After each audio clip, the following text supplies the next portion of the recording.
Kung makikita ito, saging. Pag pumunta ka sa gubat, makikita mo yung wild saging.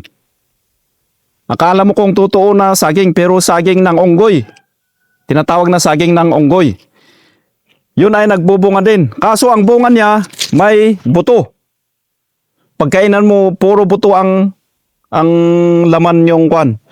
Kukunti yung makain mo doon. Pero walang effect yun kahit buto kainin mo. Kasi yung saging, yung unggoy, kinakain nila yung bunga niya, okay man din. Survive sila. Kaya tayo pa kaya na tao. Ngayon, ang ubod nito, pwedeng ulamin pala. Pwedeng kilawin. Sardinas lang ang katapat dito. Or walang sardinas, pwedeng kilawin din. Dapat yano natin ito kasi maraming hindi nakakaalam sa gubat.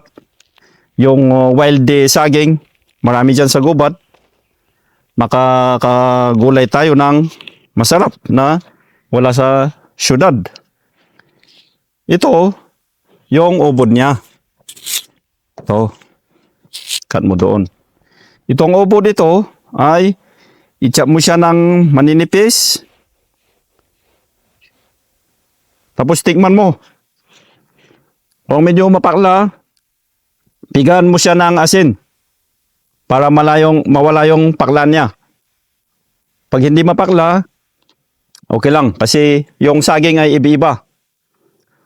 Mayroon yung tinatawag na rakatan at saka yung old na saging na may mapakla at may hindi mapakla. Pero itong pinakagitna niya, kahit hindi mo pigaan ito. Ito. Kinikilaw din ito. Oh. Sarap. Medyo mapakla kaya kailangan inuman ko ng konting tubig.